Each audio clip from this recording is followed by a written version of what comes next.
And you have every interest in making sure that our country's values align with what we say we are about. Do we really want to have a relationship with the Middle East, Latin America, Africa, or the Far East based on extraction of raw materials, calling people a terrorist, and then using that as a justification for military attack, and having a policy basically that says that there is absolutely nothing we will do to put pressure on Israel to operate as a good member of the Middle Eastern neighborhood? Do we want that as the way we go forward? I'm telling you that within about 6 to 12 months, maybe 18 months, the relationships are going to begin to re-solidify.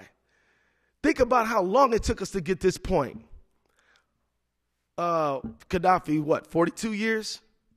He's been in power just about as long as I've been on the planet. Mubarak, 27 years. I'm telling you, this is our chance.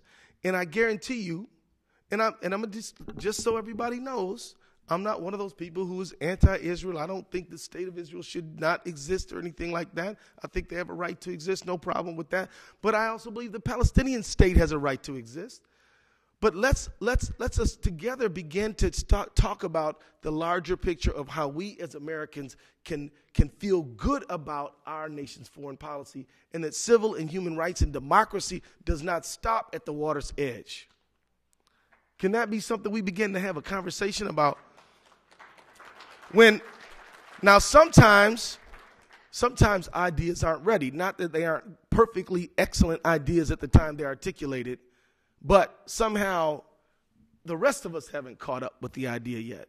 When Jimmy Carter talked about human rights as a basis for American foreign policy, he was kind of laughed at and ridiculed. But what if we would have really said that we're going to make human rights be an important consideration in the way we deal with the rest of the world?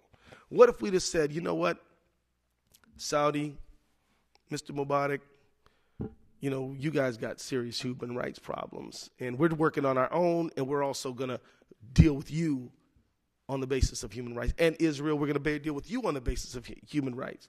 And we wouldn't be worried to death about what's going to happen with the Suez. Is it going to keep flowing? What's going to happen in the Gulf? Is the oil going to keep flowing? That's what they're all worried about right now. And if you don't think they're worried about it, go out and buy a gallon of gas. I'm saying that we as Americans, I'm talking to us as Americans, I don't care if you're not a nationalized citizen yet. I mean, you living the life as an American right now. You're on this soil. You're living your life here. Maybe your children or your parents are here. I'm telling you, we have a right to live in integrity with the rest of the world, and we haven't been doing it. And we haven't been doing it because we want cheap gas, because we want to control and we have a hegemonic drive, because we have our proxy in the Middle East who we want to make sure keeps everybody under the thumb. But as Americans, we don't have to deal with this possibility. We can write a new chapter. And I'm saying that if we have more seminars like this one, I mean, Professor Beeman, what about the possibilities of a just foreign policy going forward? I'm all for it. Yeah. What about the possibility of starting by drawing on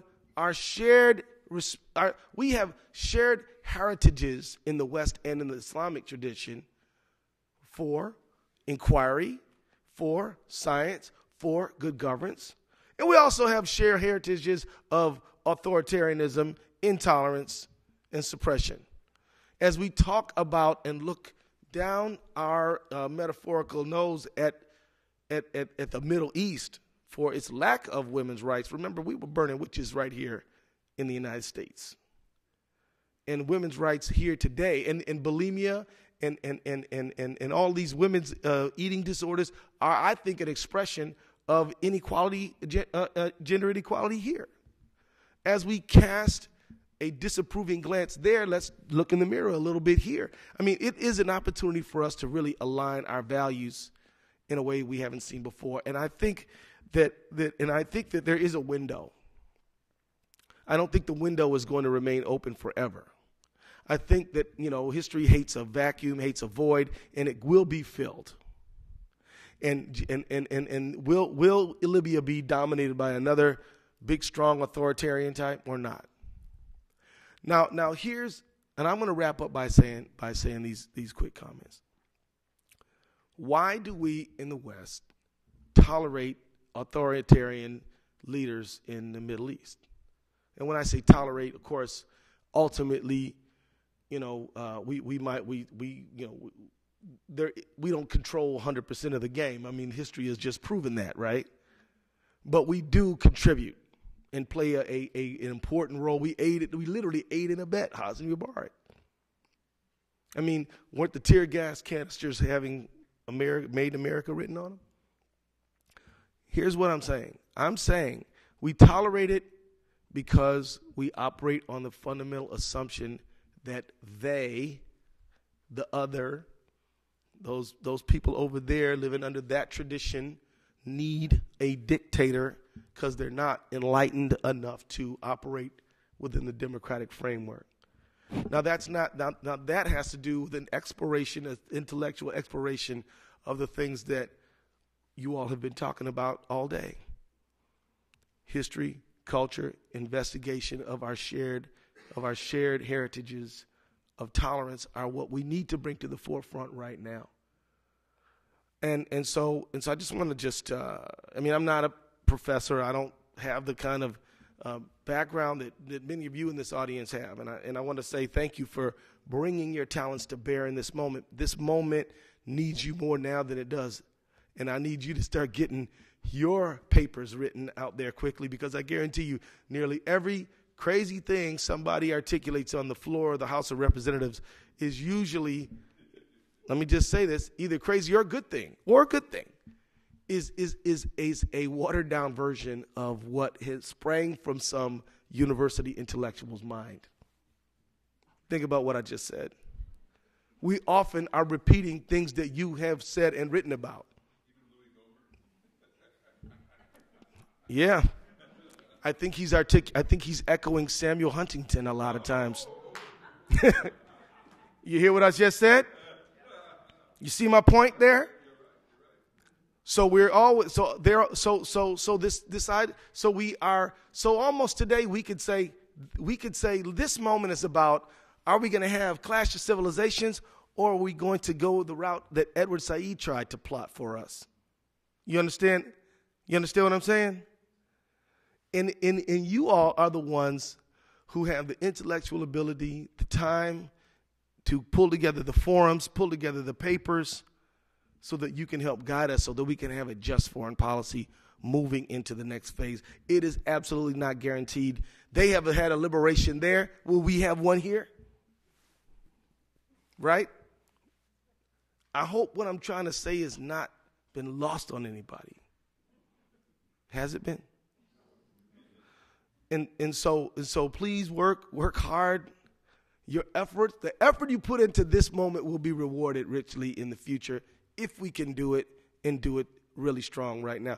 I wish we could talk more about Palestine. I've been thinking a lot about it here. Think about how much trouble we're in. Think about how much trouble we're in on this point. And I'm going to wrap it up because I know we got to go.